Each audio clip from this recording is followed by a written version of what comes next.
Hello, and welcome to another episode of Twak Analyzes the Witness.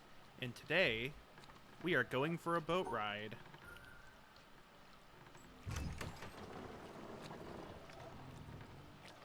To the Treehouses, of course.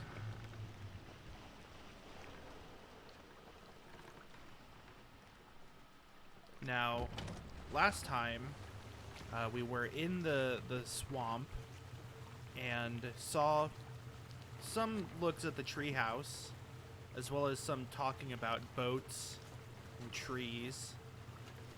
And, of course, all of that is accessible by boat. With the shipwreck, actually, I guess, most of it's accessible only by land, but Treehouses is only accessible by boat. Of course, on our way there, we can see sort of the outside of the back of the island. There's the greenhouse area. I've heard it called bunker, heard it called greenhouse. Not sure what would really be the most fitting. You can see that little pipe up there. I used to think that was dropping paint, but I'm pretty sure that's just more moss that's growing. You can see the end of the game here, which is very mysterious. It almost looks like a rib cage. I need to slow down. Oh, because there's an audio log. Suppose a boat is crossing a river, and another empty boat is about to collide with it. Even an irritable man would not lose his temper. But supposing there was someone in the second boat, then the occupant of the first would shout to him to keep clear, and if the other did not hear the first time, nor even when called 3 times, bad language would inevitably follow. In the first case, there was no anger. In the second, there was. Because in the first case, the boat was empty, and in the second, it was occupied. And so it is with man. If he could only roam empty through life, who would be able to injure him? Zhuangzi, 4th century BC. Alright, so,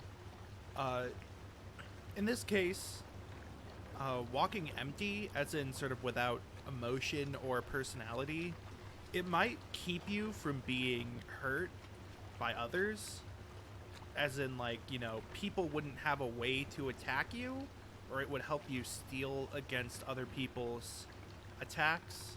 You know, you would appear empty, but it would be unfulfilling in a way. Now, granted, it could be said that this is more about sort of the leaving behind attachments on Earth, that that's sort of like a tenet of how to get into nirvana, to leave behind those, like, earthly desires. Though I think the boat metaphor more importantly kind of suggests, like, the other boater got angry because they saw that there was somebody in the boat. And so maybe not necessarily being empty, but for a purely practical standpoint of avoiding conflict, maybe appearing empty is the correct one instead of, like, being empty completely. Though, of course, if one were to walk empty and not really focus on, you know, not have emotions or hide your emotions so heavily, could you really connect with other people? Could you really appreciate things like art if you were sort of steeling yourself and hiding away your emotions all day? Go and speed up. So, I mentioned about the sort of prominence of boats in the last episode, and I think I mentioned that the original game storyline, like, before it was, like, early in development, this game had an actual plot, and it involved a boat crash. And so, the boat back there is one of those examples. And so that Zhuangzi audio log is pretty pertinent to that storyline as well. Let me lower my mouse sensitivity.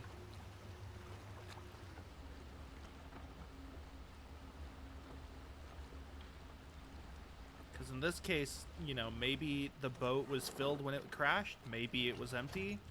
Maybe it looked empty.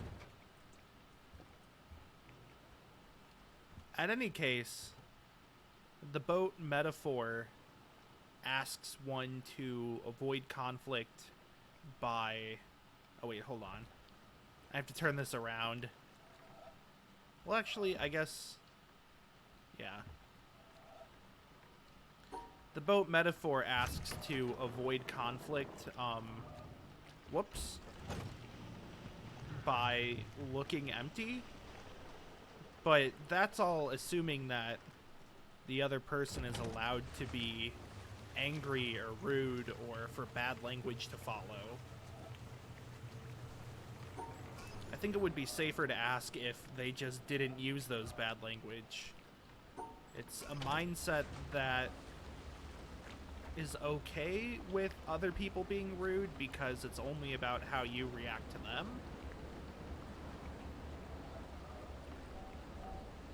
Luckily, there's one more audio log here. Lustily, I dipped my oars into the silent lake, and as I rose upon the stroke, my boat went heaving through the water like a swan. When, from behind that craggy steep, till then the horizon's bound, a huge peak, black and huge, as if with voluntary power instinct, upreared its head. I struck and struck again, and growing still in stature, the grim shape towered up between me and the stars.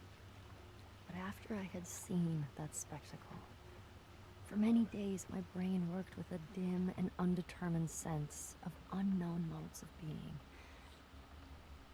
O'er my thoughts, there hung a darkness. Call it solitude, or blank desertion. William Wordsworth, 1888. So... Oh, wow. That doesn't work, huh? Okay, so... Excuse me, that Wordsworth audio log is another example of this game taking some creative liberties with its sources, similar to the Builder of This House audio log. So, the original poem, after the narrator sees that giant, sort of hulking, looming mountain, they paddle back across the lake that they're paddling through, and they kind of resort to the shade of a willow tree. Or just a tree? I don't remember the exact type of tree. But in this case, by removing that passage and jumping just from that shape of the mountain to their, like, recounting of the days following it, it sort of places the narrator geographically in front of the mountain still. And I find that pretty interesting because, I mean, The Witness is about an island. It takes place on an island, and it's pretty much directly referenced as such in here, that we've paddled a boat, or somebody has paddled a boat onto this island, and they see a huge mountain, which actually is kind of covered up from here, funny enough. But they see a huge mountain looming in the distance, this huge presence, really intimidatingly. And instead of turning around, they actually continue forward, though that mountain continues to haunt them throughout the future. Also, what's interesting about the audio log's placement, for one thing, the audio log here, over there is placed kind of in the shade of a tree, which is where the narrator would be had they not stayed on the shore with the mountain. But also, you do have to face the boat towards the mountain in order to reach it. I guess the boat turns to the left, kind of away from the mountain, but the direction it goes is towards the mountain, whereas if it had gone that direction, it would be going away from the mountain. So, you know, since we have to force ourselves to face the mountain, we're able to get into the narrator's head of like, oh, this is this huge, ominous presence. So, the poem itself is about sort of, well, not a, one of the common themes in the poem is about like how humans wrestle with nature, and I cannot get this audio log, so I'll just leave it be for now. I just wanted to mention this is one of the few timed audio logs that go on a cycle of like animations, which can make it tricky for people to get. But so, the original poem is about sort of humans wrestling with nature, which is a pretty common theme in The Witness, is the relationship that humans have with nature around them.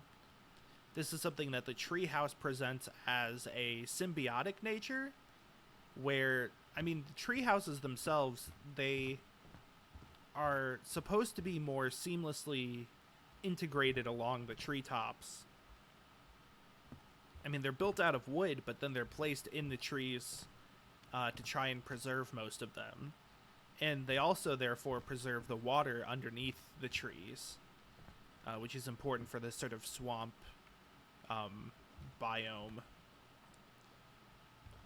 And then finally, it ends with a quote about solitude. And I think this also is something that is easy for the player to get into the head of the narrator, because we are by ourselves on this mountain, even though there's statues of people in shapes of people. Like here, you can see the Lady of the Lake, Lady of the Bay, a bit better. Even though there's like these shapes of people, there's no other people. And that solitude is, further just kind of built up and exacerbated by a lot of the game itself. So I think having that audio log be so far out of the way is interesting, because it is one of the furthest audio logs from any part of the game, like the island itself. Even the one over there by the ending is a bit closer inland than this Wordsworth audio log. And since we're approaching the shore from the water when we go through Treehouses, it's almost like we too are paddling up to the island when we first listen to that. God bade me behold the sea, and I saw the ship sinking and the planks floating. Then the planks too were submerged. And God said to me, those who voyage are not saved.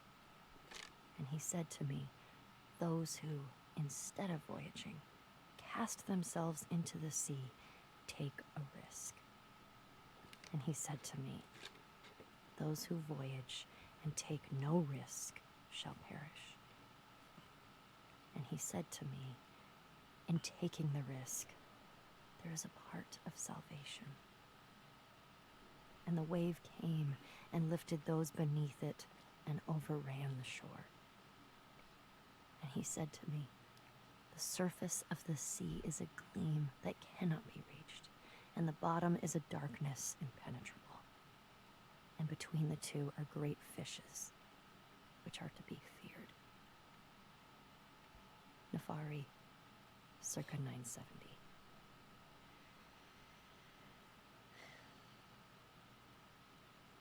What? Okay, so that audio log has a lot going on. For one thing, it's one of the first instances of audio logs breaking character, sort of breaking kayfabe.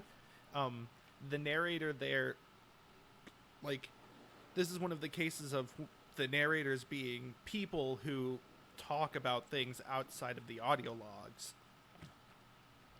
Like, it's very easy to, up until this point, just take the audio logs as being quotes that are put in the game in voiced for the ease of the player, so like they can listen to it while they solve puzzles.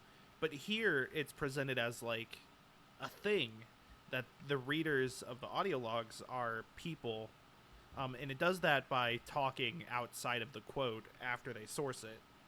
It's sort of the opposite of the Builder of the House, where that one didn't end the quote to make it more tense and make you hang on the ending. This one ended the quote and then kept talking to make sure the framing of that last what was understood. But so the passage itself talks about like risk in the unknown and sort of the darkness and depths of the sea. It's interesting that that's placed next to, or that is the audio log of the one that hints that there's more underneath going on. But so, I mean, it mentions like shipwrecks, saying like those who voyage and not risk will perish. So there's this huge shipwreck here. It's very, very important for a number of reasons, but in this case, the audio log is suggesting that whoever captained this ship or whoever rode on it did not risk, and so they perished. Maybe because it's like this huge tanker that was like made of metal and machinery. You know, they were trying to be safe, but that safety was their downfall. Likewise, we didn't perish, even though we were on this small wooden dinghy. Maybe the boat that we were on was riskier itself. Though, as far as like the world of the audio log that it plays, if God is the one making the waves, it's more of a question of trust than it is of risk. It's not necessarily that people who voyage without risk are being too safe, and that the people who jump into the sea are being like reckless or careless. It's that they have some sort of trust about what's going on. So maybe in a regard, you know, going into that ship it was risky for whoever rode it in, quote unquote, but if we were to walk on it, it's a question of trust of like, do we trust that the people who made this game want us to be there? Something like that. It also mentions the dangers of the sea. You know, it's like the surface is a gleam that cannot be reached, and then the bottom is darkness and fish in between.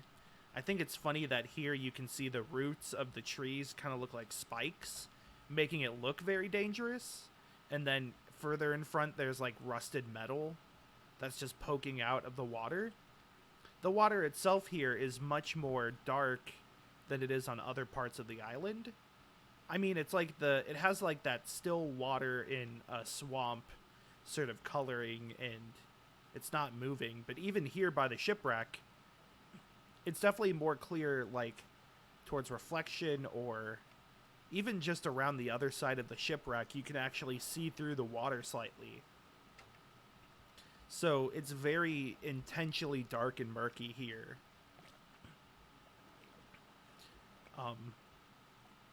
And so with this sort of question of risk and safety and darkness, it all is sort of painting this picture of like, this swamp isn't the most friendly place.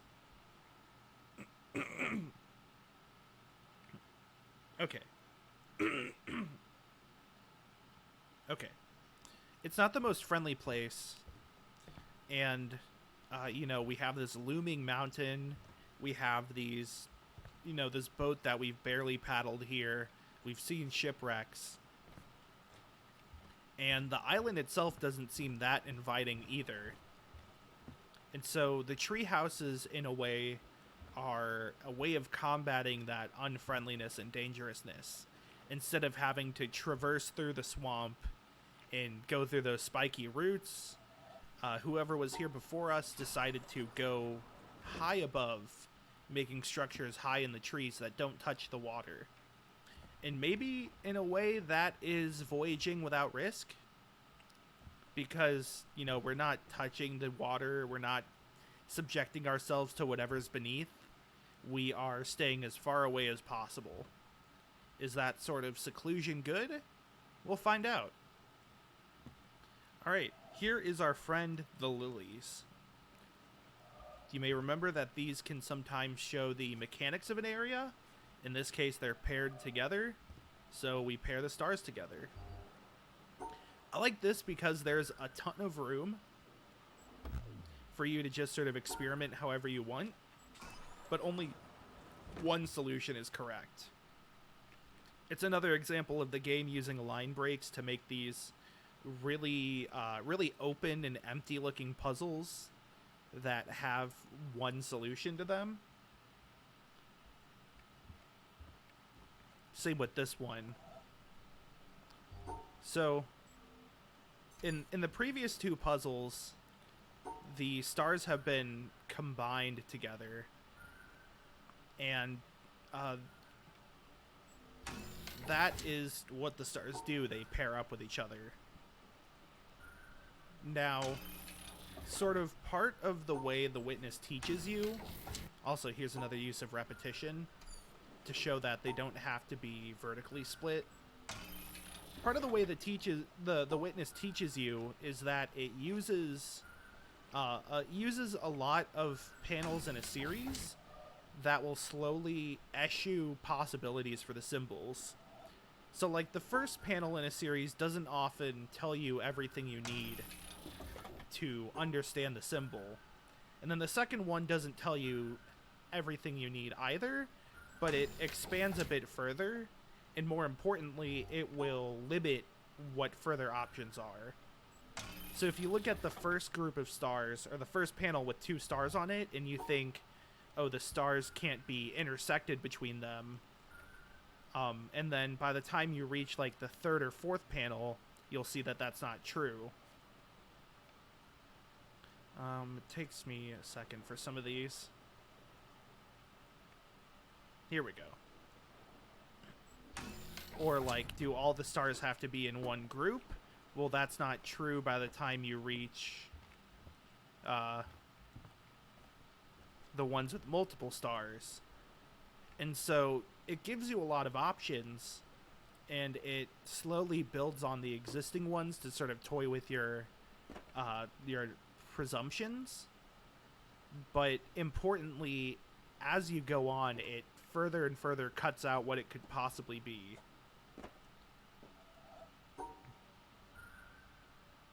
Alright, I'm not sure if I remember this one either. Nope, I didn't get it there. So I think it is that. Alright. So, treehouses. Fun times. So the treehouses are about introducing the stars, but they do something interesting here. So first, I want to mention that going on the purple bridge is the easier pathway. That is better if you're learning the way the symbols function. And that is sort of enforced by making it the most accessible bridge. Like if you look to the right, there is no pathway with puzzles on it. If you look to the middle, there's no pathway with puzzles. Only the purple side is visible when you first enter, and that's the side that is, again, easier at teaching you.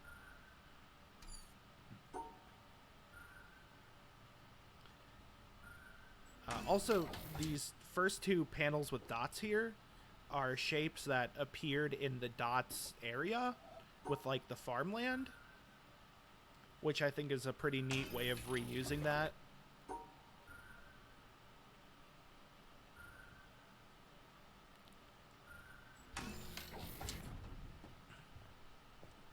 All right.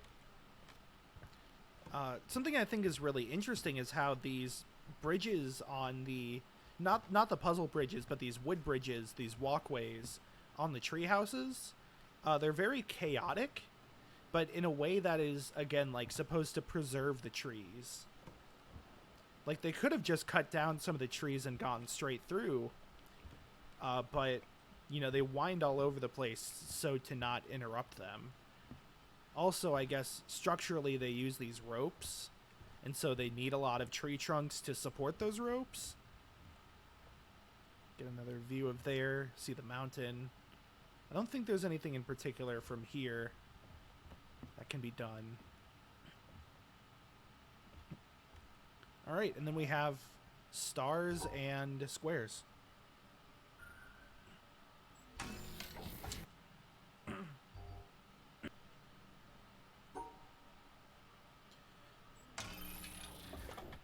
Yeah, these puzzles are pretty straightforward again.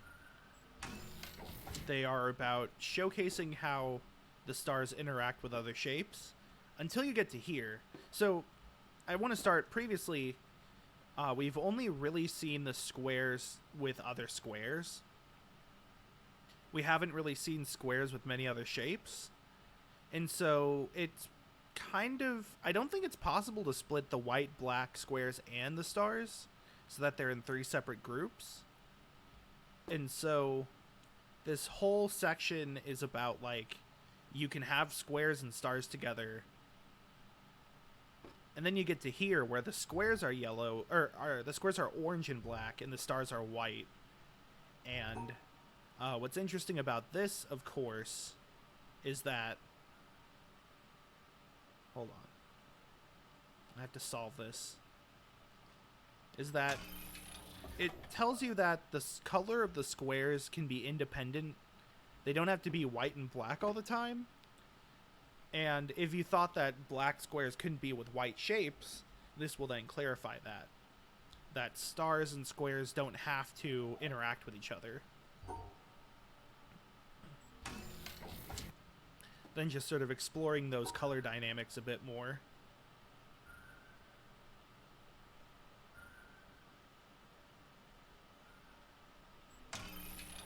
Go. This is the same puzzle, but with line breaks. Whoops.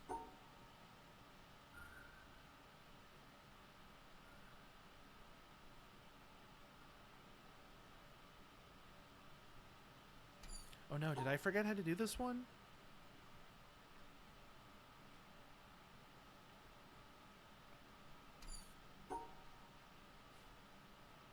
Wait, is it something like this? Oh, well, it would be like that were I solve it correctly. There we go. Breaking up those 2 groups. A bit of repetition to make sure you are in the mindset that even if pairs of stars are adjacent to each other, those don't have to be the same pair. Just taking a look around. I really love the scenery around here. I also think that tree back there that I said was like the bow of a ship is, it's really weird looking compared to the other trees. It's repeated again towards the exit of Treehouses. The shape of it looks like something, but I can't really say what. It almost does have a house-like structure itself, with like a platform, walls with windows, and then a roof. But it's hard to say if that's exactly the point. Here we have our first orange bridge. First puzzle's pretty straightforward. Second one, again, plays off the color stuff we just learned. Same with this one. That's pretty much a repeat of this first one, just slightly different. Here is where it gets interesting. You can't have the star by itself, and you can't combine it with anything in the white, but also, if you were to combine it with something in black, it's still bad. So this is sort of an interesting point where I think it wants you to, like, review what you've just done, because we've never had a star that's the same color as... Well, okay, I guess we've had stars that were the same color as shapes here, where you could combine the white and the white and it doesn't work. So yeah, what that's hinting at is that stars can connect with one shape of the same color.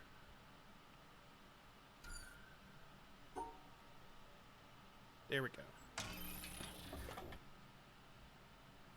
And then same for here. And so this is like, it looks kind of crazy and it looks like a puzzle we've already been doing this whole time, but this is the one that introduces you to that concept, and then it has these simpler puzzles that just make sure it to build on that concept.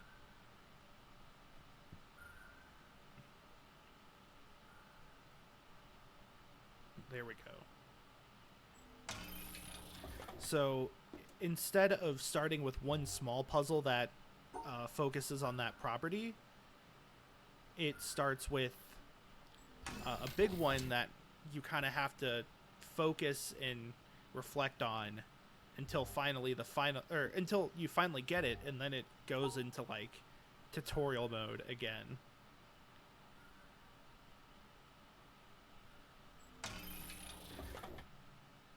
Okay, I'll go ahead and make this go forward. If you don't know what I mean by that, then don't worry. If I remember how.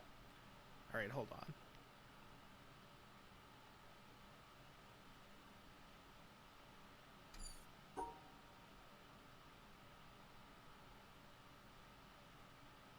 There we go.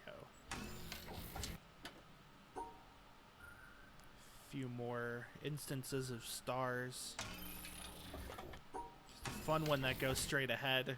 And then this one, you have to count the number of stars to realize that there has to be a black star and a black square together. And this one, it's inverted.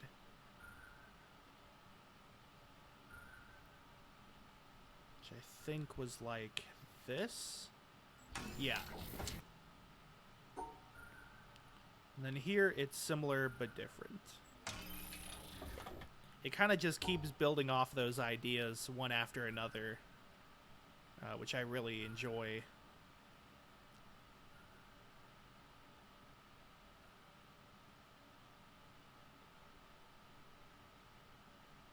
Nope. One of these days I'll get it right. Oh, there we go. That's something I keep forgetting, is that you can choose which direction the line goes at the start. Alright, so this takes us to Dorito Puzzle. I think this one's a pretty important one because the two main ways you can go are this way, which doesn't work, and this way, which does. So I had forgotten this when I first found these, but this is a type of puzzle called Slitherlink, which is a line puzzle that's done on paper usually, where it has a number in the middle of boxes that indicate how many sides of that box is touched. And I was familiar with that, which is why I understood these puzzles really quickly. And I think part of why these are okay to have so much, like, hidden away is that, I mean, it still needs to teach the player how it works, but it's a concept that many people might be familiar with anyways. So, like, learning that it's a Slitherlink puzzle can be sort of a shortcut for how it functions. So here's the laser. Can't reach it. There's nothing in the back except one of these trees again. These kind of funky trees. So how do you reach it? Well, you can see from the inside there's a switch for a door, but we can't fit it inside our field of view. We can't open it from outside here. And this is the only treehouse that actually has 4 walls and a door. There's treehouses back over there where we started that has 2 doors, but they don't have walls completely surrounding them. This is the only enclosed one. The only one in Solitude. Speaking of in Solitude, though, where is it? There it is. Let's take a trip to an environmental puzzle.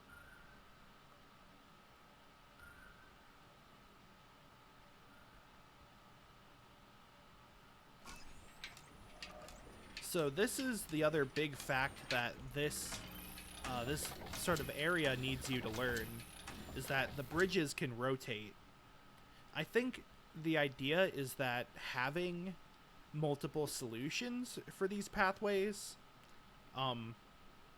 makes them, like, it kind of makes you want to figure out why there are multiple endpoints, because usually puzzles only have one endpoint, so it's supposed to be, like, curious why it would have multiple. Here's the Burning Man, by the way. I mentioned this in my last episode, when I pass through that area of the swamp. It looks like a guy lighting a fire with like a stick, especially from here or so. See the hand, kind of make out some details like some hair there maybe.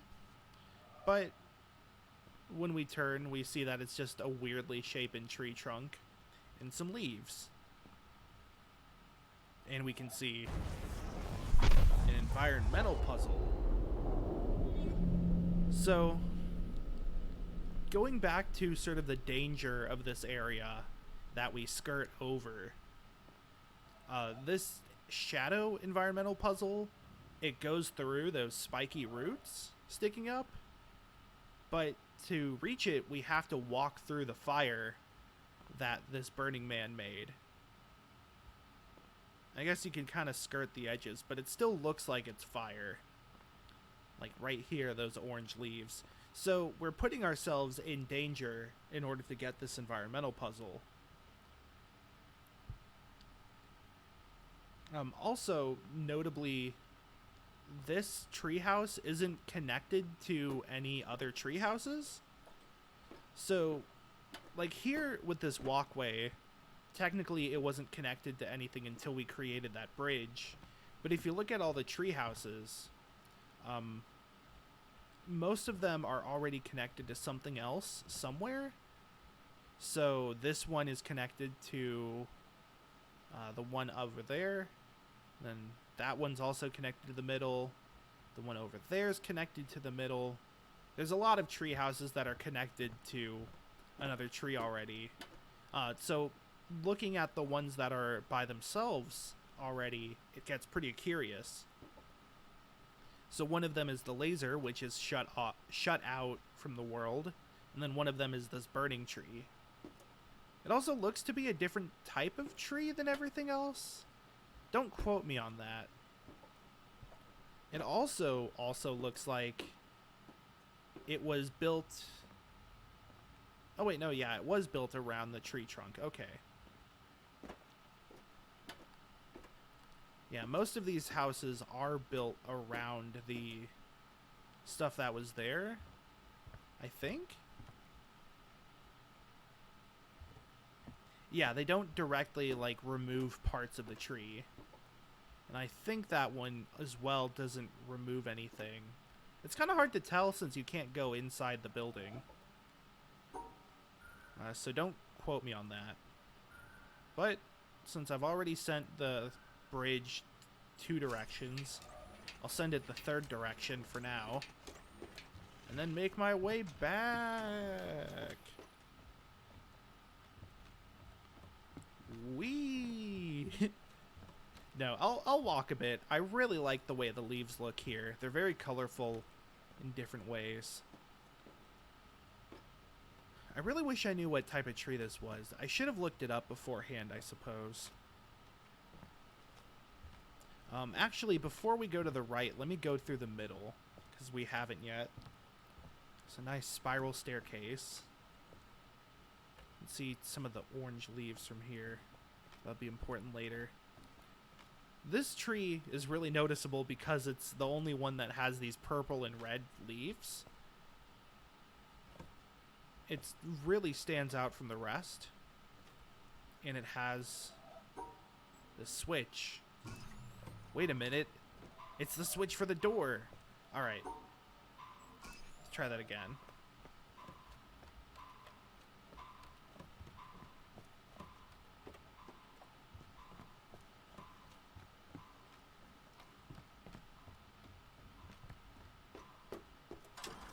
Oh, and it's closed. So, I have seen people try to get this switch multiple times before realizing that it's meant to be impossible. But yeah, that timer is meant to be impossible to make. And I think, on average, you're going to run out the timer by the time you finish crossing the purple bridge. Before you make it onto the orange bridge, at least. Which is pretty much another sign where the game is saying you don't have to be fast to complete this puzzle. You just have to be thinky. You have to analyze the situation. All right. So up here, there's the second orange bridge.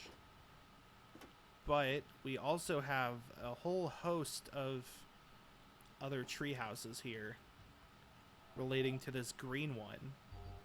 So these are more of like, all the stuff here is extra content that we can reach from this bridge.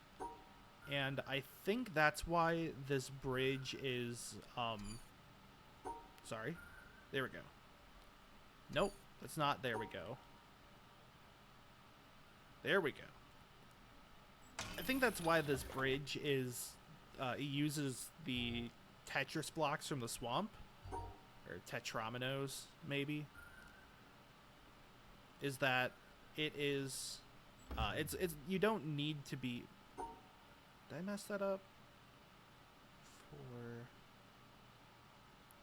4, 1, 2, 3, 4.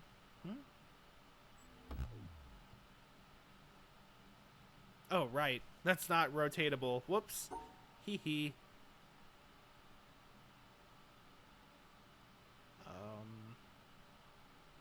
Trying to remember how to do this. Oh, right. It's like this. Okay, yeah. So it is sort of allowed, or it's okay for it to use the Tetris blocks because it's optional. Most of the, or I think all of the teaching symbol areas, except for Quarry, I guess.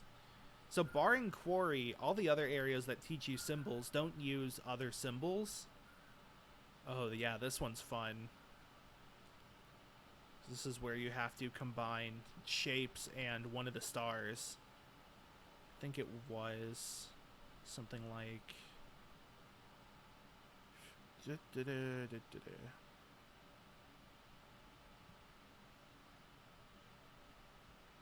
this? Yeah. And so it would be kind of out of character for this one to also,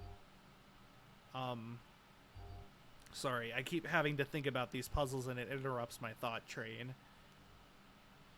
It would also be kind of out of character for the puzzles here to require, sorry, to require learning the Tetris shapes. Again, sorry, I'm focusing on the puzzles. Because, as I said, it's like, it's another basic symbol teaching area. And none of the others have used this, used other shapes in them. Again, except for the Quarry, which is sort of a special circumstance. But we'll get to that on another day. You know, I practice these puzzles before I record, and I still manage to forget how to solve them.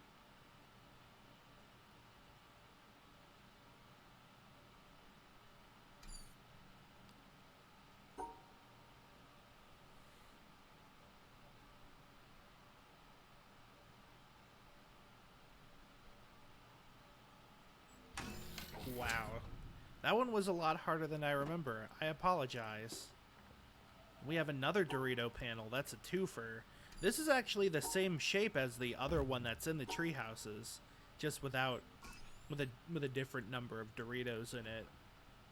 But I mean, it's the same puzzle layout otherwise. Okay. So you thought that, that panel puzzle was a lot? Wait till you hear this.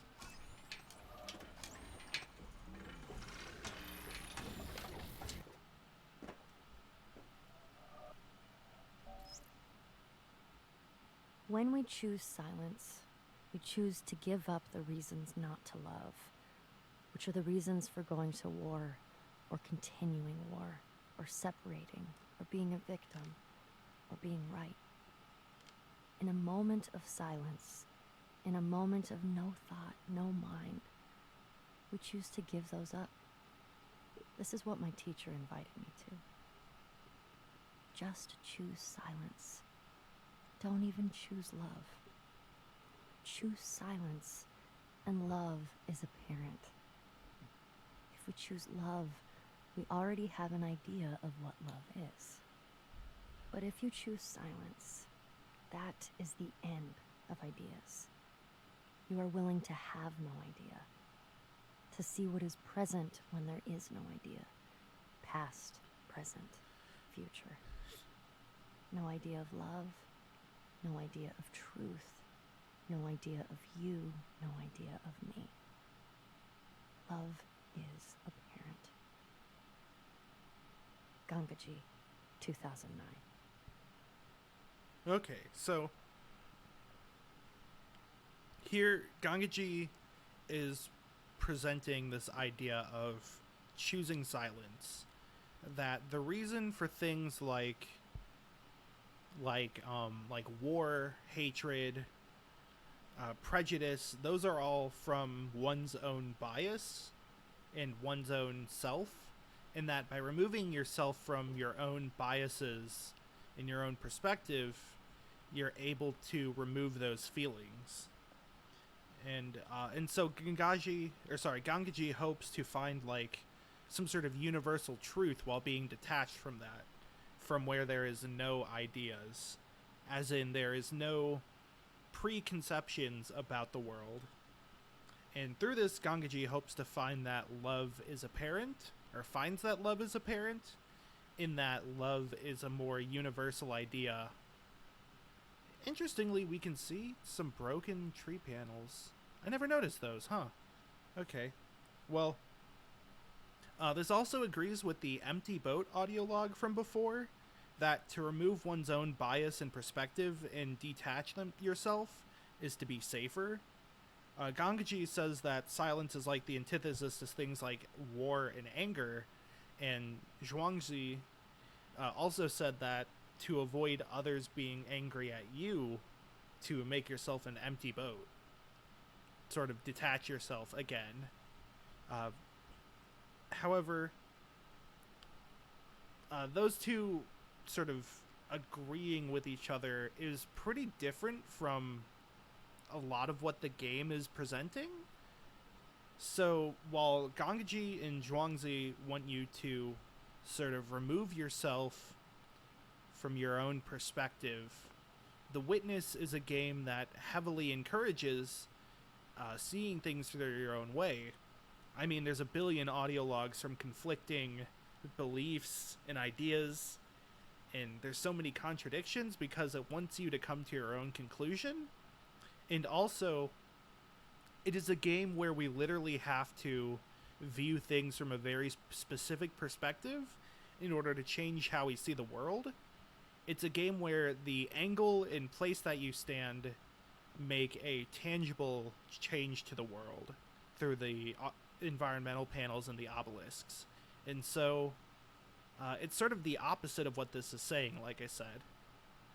Also, interestingly, since the bridge here doesn't really connect to anything, whereas all the other bridges have connected to a building or house in some way, this is one of the most detached from the ground places in the game. To sort of picture it, like, all the other tree houses are connected to a tree that is connected to the ground, and all the other bridges are stable in some regard. This is pretty unstable in comparison. Like, you would have to wonder how strong this bridge is to be able to withstand the player character's weight without just collapsing, especially because it turns at an angle. And so we're so high up, and we're also therefore away from all the danger from below. Throughout all this, there's a theme of solitude being present in the treehouse. While the stars have to be paired in order to live,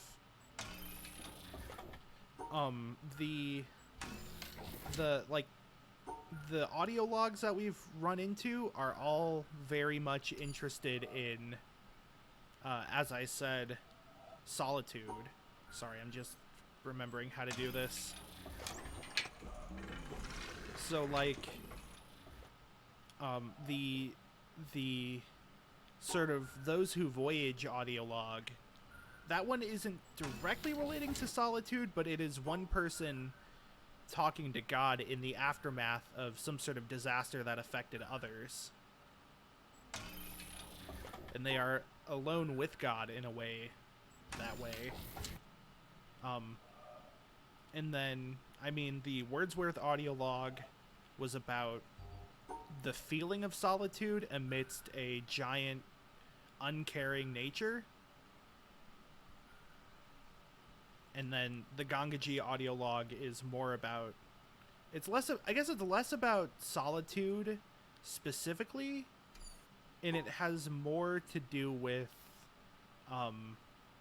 like I said, removing your perceptions from things.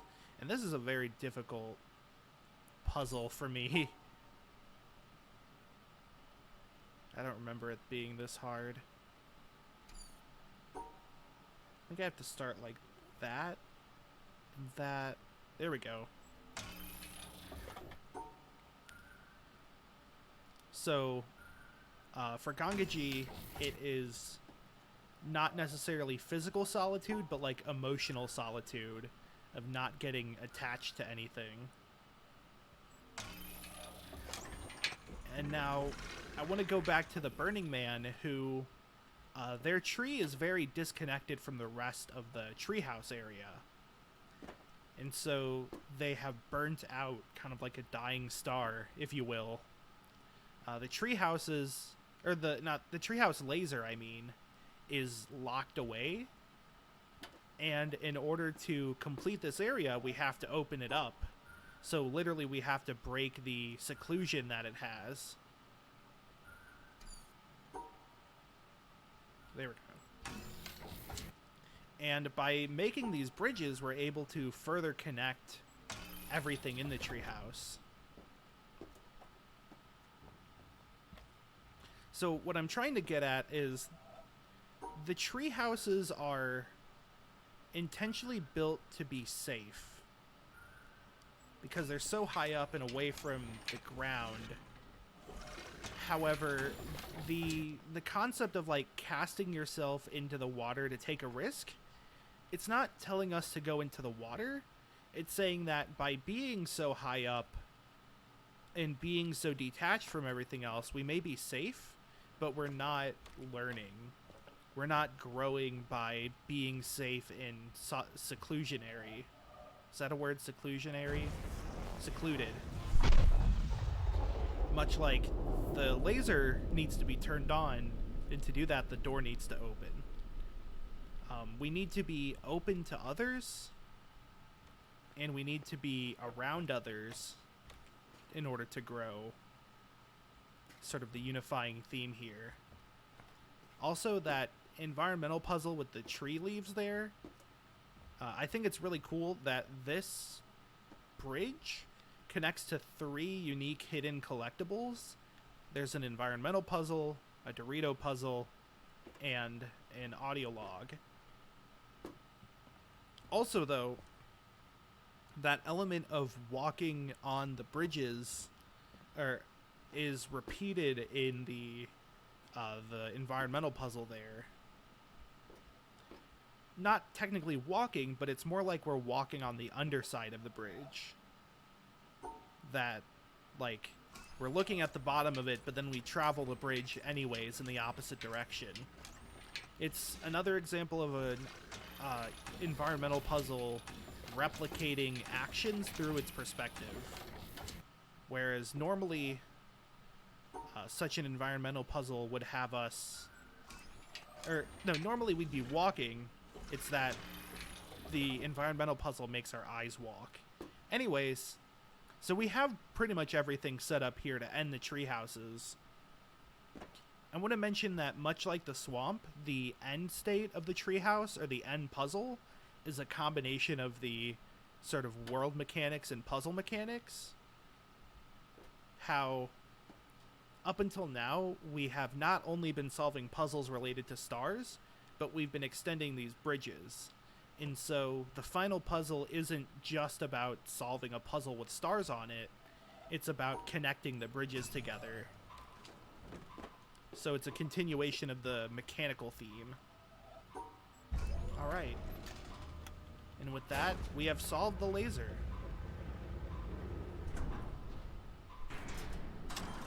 So as that's going up, I want to mention also that not only have we connected bridges between these tree houses and joined up with the tree house here that was locked, but we've connected multiple tree houses, which sort of breaks the rules of the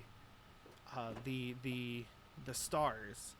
If we think of the trees, if we think of the stars not as like stars, but as trees from looking above, if that makes sense, like an aerial top-down view of a tree, then pairing the stars together is much like joining trees using bridges. Actually, I'm curious about something now, but I might look into it later.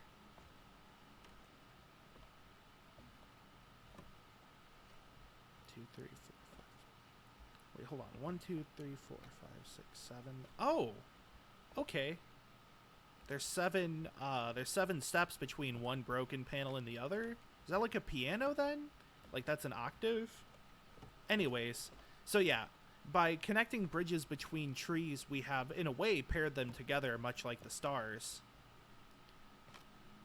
Though, in the final section here, we have broken free from that restriction by pairing 1, 2, 3, 4, in a way, together. Mainly 3, at least. And so, yeah, like I said, that is us sort of, even expanding our horizons further. That we are not only opening up to, like, one thing, we are further opening ourselves up to the rest of the world.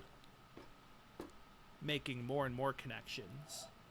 Finishing with a drawbridge that finally connects the tree houses to the mainland. The choice of a drawbridge is interesting because it is a very... like, drawbridges are used to keep things out as much as they are to keep things in. They're less about being a means of transportation over a body of water and more about being a means of transportation you can quickly close and keep people out. And so keeping with that theme of like openness and seclusion, or openness versus seclusion, we end the tree houses by fully opening the tree house up to the mainland. And now we've completed our journey from the water onto the shore. We paddled our small boat over to the far side of tree houses that looked like a boat. We crossed from the bow of that boat onto the sort of web of tree houses. And now we're here. Onto the mainland, where there's this giant keep. What could that be about? That's for another day. I did want to mention this is another panel that is meant as like an activator, but the shape of the line represents what is happening. So these two sets of stars are the different physical sort of areas, and then the block in the middle is the bridge. So here you're closing it off, and then if you go here, you're connecting them. And that also ties in with this sort of theme of the panel itself. There are two separate groups of stars, but by connecting them with the bridge, we've combined them into one large group. We are bringing things together. All right. Oh, also the drawbridge is in front of the keep, which is like a castle drawbridge. That's kind of fun.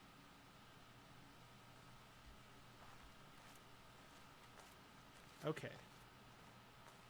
So there's a few more things to cover here.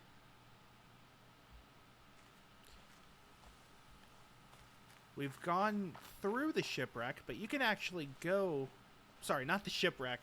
We've gone through the treehouse, but we can actually go down here. Keeping in the theme of putting ourselves in danger, we actually have to walk on those really spiky tree roots to get this environmental puzzle. So that's sort of a twin with the one over here, where we have to be in danger. I don't have it set up, but there's another environmental puzzle using the orange bridges here.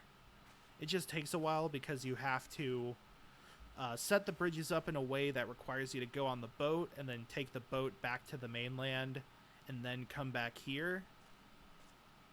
But it's another, much like that was a twin of the shadow one, except we're on the ground. This is a twin of the other underside environmental puzzle, except we're on the ground. Also, yeah, I forgot to mention that the tree that the drawbridge is on is that same tree as the one that the first bridge was connected to on the far end over there. Alright. And so there's one final place to check out. If we just follow this little sandbar around, we will soon find ourselves with another audio log. These hearts were woven of human joys and cares, washed marvelously with sorrow, swift to mirth. The years had given them kindness. Dawn was theirs, and sunset and the colors of the earth. These had seen movement and heard music, known slumber and waking, loved, gone proudly friended, felt the quick stir of wonder, sat alone, touched flowers and furs and cheeks. All this is ended. There are waters blown by changing winds to laughter, and lit by the rich skies all day.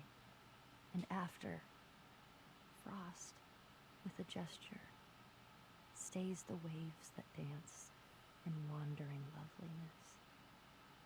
He leaves a white, unbroken glory, a gathered radiance, a width, a shining peace under the night. Rupert Brooke, 1914. Okay, so this is more in-universe framing of the shipwreck. That, there were these lives that were filled with joy and laughter and love and warmth and all those things, but they were washed away in sorrow. It sort of implies here, or wants to make the connection that maybe it's a literal washing away, swept up in the water. Though the next stanza states that, even the biting stillness of a winter's night can still bring beauty. Eventually the waves will settle, and then frost will come in and leave its shining radiance on the ground. Even though, the winter's night is painful, there's still beauty to be had there. There's still something to, wonder and behold. It's a sort of silver lining. Now, that part about the waves is pretty important. I mean, we had an audio log earlier about waves being interpreted as, scientifically versus artistically. And now we actually have an example of waves being interpreted. Hold on, okay. I'll mess with that later. Now we have an example of waves being interpreted, artistically, given personifications. The dance of the waves was stilled. And it's more or less on the opposite shoreline. I guess it would be over there. So yeah, it's kind of opposite each other. Those two audio logs. Now, waves can also be moved by something plummeting into them, and then stilled as those motions start to end. And the shipwreck is surrounded by pretty calm waters. I mean, the treehouses are surrounded by still waters, and then there's a very, very gentle wave rippling across the surface here. So even if this was a real shipwreck that real people were on, it's long since happened. The waves are now still. And instead, it's kind of suggesting that we look at it as something that can be taken beautifully. It looks rusty and dangerous, but at the same time, there's plants growing around it. It has a nice contrast between the green and orange and the blue of the water. It's completely still, but maybe it can be beautiful in its own way. Maybe it's not complete garbage. You know, maybe something that led to loss. I don't know. This sounds insensitive to say, but maybe it can be beautiful later? That is, if there were people there. Maybe this is just another example of somebody voyaging without risk, without trust. Or maybe it's an example of just frost stilling the waves.